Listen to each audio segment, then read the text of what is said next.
परिचय भी क्यों दिया होगा? इसलिए दिया होगा कि बापू ही कह के गए हैं कि जिमाना है, तो परिचय देके हो सकता है वो समझती होगी कि मुझे तो ठाकुर जी पहचानते नहीं, मैंने तो एक भी बार भोग लगाया ही नहीं, मेरे पिताजी माताजी भोग लगाते हैं, तो अपना परिचय दे रही है कि मैं उन्हीं की बेटी हूँ और थाली भर के खिचड़ो बना के लाई हूँ, आपको खाना ही पड़ेगा। और वास्तव में ये बात है कि ठाकुर जी ने भोग स्वीकार किया। तो जो कृष्ण के हैं वो अभिमान से रहित रहते हैं, जो कृष्ण के हैं वो विनम्र होते हैं, जो कृष्ण के हैं वो सबको अपना लेते हैं, जो कृष्ण के हैं वो सबसे प्रेम करते हैं, जो कृष्ण के हैं ना वो किसी से द्वेष नहीं करते, वो किसी को छोटा नहीं समझते। कृष्ण का होने का प्रमाण ही यही है कि वो गरीब से गरीब को गले लगा ले, सबको अपना बना ले। कृष्ण का होने का प्रमाण यही, और क्या प्रमाण होगा? 4 अक्षर पढ़ लिए तो क्या बड़ी बात कर ली, बल पा लिया तो क्या बड़ी बात कर ली, धन पा भी लिया तो क्या बड़ी बात कर ली। अरे बड़ी बात तब है कि सब कुछ पाकर भी आप कमजोरों को मजबूत करने में अपना बल धन लगाते हैं, ये बड़ी बात है। क्या बड़ी बात हो गई? बड़ा छोटे का पैमाना आप इस बात से नाप सकते हैं, याद रखिएगा। एक महंगी सी गाड़ी में बैठकर महंगी सी साड़ी पहनकर एक दुकान पे एक महिला गई और वहां जाकर दुकानदार से कहती है, भैया अपनी दुकान की सस्ती से सस्ती साड़ी निकाल के दिखा दो। क्यों? क्योंकि मेरी नौकरानी की बेटी की शादी है। आपको थोड़ी देर में पता चलेगा कि बड़ा कौन है और छोटा कौन होता है। बड़े मकानों में रहने वाले बड़े नहीं होते, कभी कभी झोपड़ी में रहने वाले भी बड़े हो जाते हैं। महंगी सी गाड़ी से उतरकर महंगी साड़ी पहनी हुई बड़ी सी दुकान पर जाकर छोटी सी सोच रखती हुई ये बोली कि मेरी नौकरानी की बेटी की शादी है, सस्ती से सस्ती साड़ी निकाल के कोई दे दो। और उसी दुकान पर थोड़ी देर बाद एक रिक्शे में बैठकर सामान्य सी साड़ी पहनी हुई एक मजदूर सी महिला, सामान्य सी महिला आकर उसी दुकान पर आकर उसी दुकानदार से कहती है, अपनी दुकान की महंगी सी साड़ी निकाल कर दे दो, क्योंकि मेरी मकान मालिकिन की बेटी की शादी है, मेरी मालकिन की बेटी की शादी है। कौन बड़ा दिख रहा है आपको यहाँ?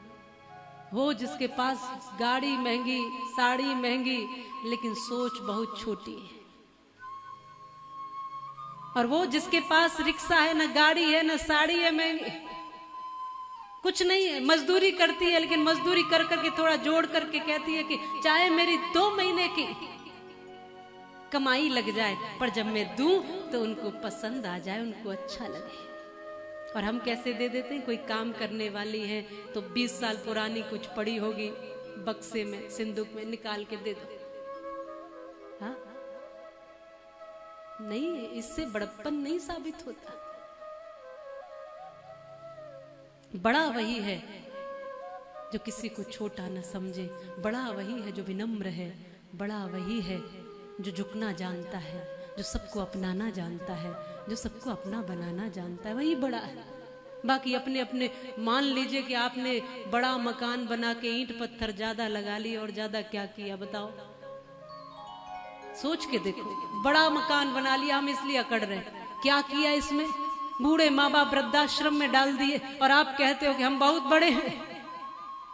गौ माता की एक रोटी नहीं निकलती आपकी रसोई से और आप कहते हो हम बड़े हैं। कोई भूखा आ जाए तो धुतकार देते हो कि जाओ, यहाँ पानी भी नहीं मिलेगा, आपका दरवाजा नहीं खुलता किसी भूखे के लिए, और आप कहते हो हम बड़े हैं। ऐसा बड़प्पन मत स्वीकार करिए, बड़े ऐसे बनिए कि गरीब से गरीब व्यक्ति भी कह दे कि ये बड़ा व्यक्ति है, मान ले आपको। आप अपने आप में ही बड़े हुए जा रहे हैं। थोड़ा पाके व्यक्ति अकड़ जाता है। देने वाला परमात्मा है, जो मिला है वो हमेशा पास रह सकता नहीं, कब बिछुड़ जाए ये कोई राज कह सकता नहीं। जिंदगानी का दिया मधुवन किसी का है दिया, मैं नहीं मेरा नहीं ये तन किसी का है दिया। देने वाले ने दिया वो भी दिया किस शान से, और लेने वाला मेरा है ये कह उठा अभिमान से। मेरा मेरा कहने वाला मन किसी का है दिया, मैं नहीं मेरा नहीं ये तन किसी का है दिया, ये धन किसी का है दिया, जीवन किसी का है दिया। एक चीज बताओ जो हमारी अपनी है, एक चीज बताइए। एक भी चीज अपनी नहीं और इतना करते। देने वाले ने कृपा करके धन दे दिया, ताकत दे दी, परिवार दे दिया, समाज दे दिया, बुद्धि दे दी, ज्ञान दे दिया, और हम अकड़ रहे हैं बेमतलब में, जैसे कि हमारी बपोती है इस पे। कुछ भी नहीं है हमारा, यहीं के लिए दिया है और यहीं रह जाना है। इसलिए जब तक यहाँ हो ना, तब तक अपने भी जीवन को व्यवस्थित करो, अपने पर खर्च करो, अपने परिवार पर खर्च करो, और फिर थोड़ा बचे तो धर्म के कर्म में लगाओ, समाज के काम में लगाओ, गरीब के लिए लगाओ, भूखे के लिए लगाओ, और बाबा श्याम का मंदिर बन रहा है, बाबा श्याम के धाम के लिए लगाओ। थोड़ा बचता है तो अच्छे काम में लगाओ, थोड़ा इस लोक में उपभोग कर लो और थोड़ा परलोक के लिए समेट लो, कुछ बटोर लो, कुछ इकट्ठा कर लो।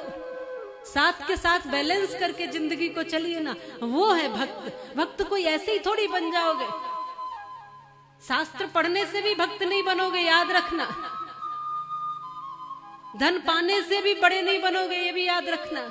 इसलिए तो यहां कह दिया, शास्त्रा ने दित्यापि भवंति मूर्खा यस्तु क्रियावान पुरुष सह पंडित। शास्त्रों को पढ़ने वाला भी मूर्ख होता है कई बार। पढ़ तो लिए लेकिन उतारे नहीं जीवन में, तो फिर आप मूर्ख के मूर्ख ही बने रहोगे। शास्त्र पढ़कर जिसने जीवन में, आचरण में, चरित्र में, कर्म में, व्यवहार में, वाणी में उतार लिया, वही व्यक्ति श्रेष्ठ है, वही पंडित है, वही ज्ञानी है।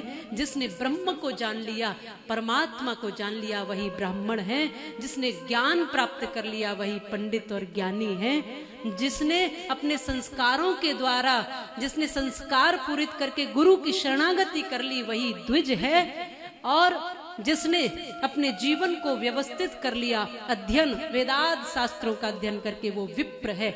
मानिए कि बड़ा कौन होता है? बड़ा वो है जिसने अपने जीवन में उस ज्ञान को धारण करके कर्म में उतार लिया है।